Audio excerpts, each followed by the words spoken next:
Alors, aujourd'hui dans la vidéo, petite formule assez simple qui permet de trouver l'aire d'un triangle, mais seulement quand on a des valeurs particulières dans le triangle qui sont placées de manière particulière. On l'appelle la formule trigonométrique.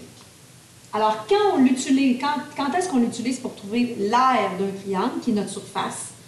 On doit connaître la mesure de deux de ses côtés dans le triangle, ainsi que la mesure de l'angle qui est compris entre ces deux côtés-là. Donc, on doit avoir un bec de canard. On doit avoir les deux côtés avec l'angle d'ouverture de la bouche. Quand on a ces éléments-là, on peut facilement utiliser la formule trigonométrique pour trouver l'aire d'un triangle et ça nous permet en quelques secondes de trouver l'aire de ce triangle-là. Alors, par exemple, ici, si on a par exemple l'angle C et on a les deux côtés qui forment cet angle-là, on peut utiliser la formule trigonométrique.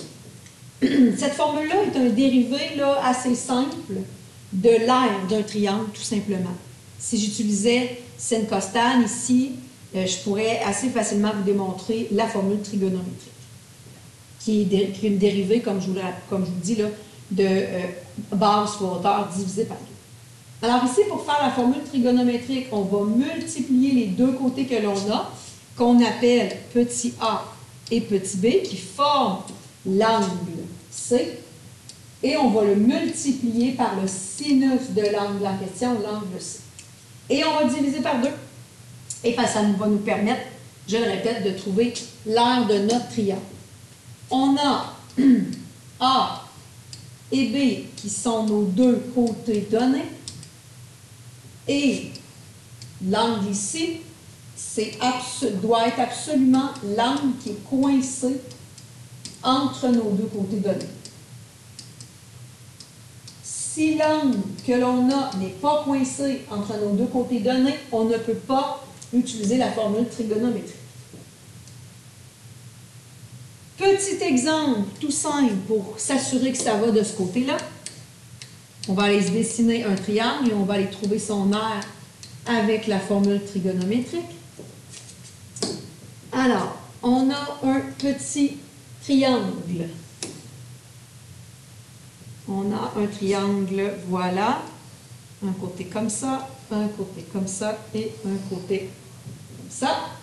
On va lui donner des lettres majuscules pour les sommets, donc M, P et W, tiens.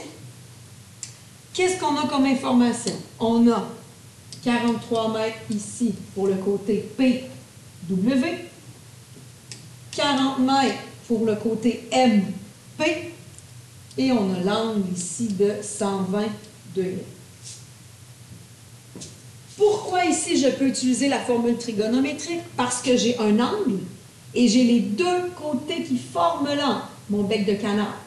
Je peux donc utiliser la formule trigonométrique ici pour trouver l'aire de mon triangle qui, je le répète, est la surface de mon triangle.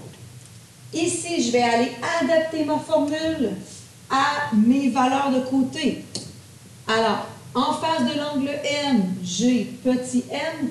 En face de l'angle P, j'ai petit p.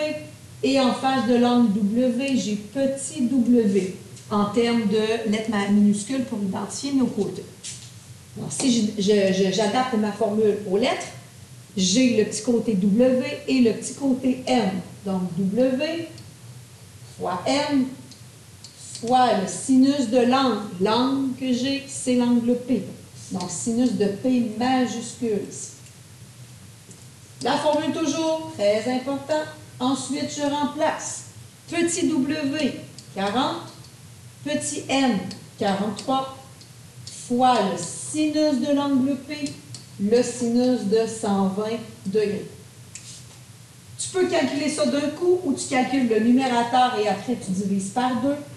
Fais attention, comme dans base fois hauteur divisé par 2, vous allez faire l'erreur d'inattention. Vous allez oublier de faire votre résultat divisé par 2. Faites attention à ça.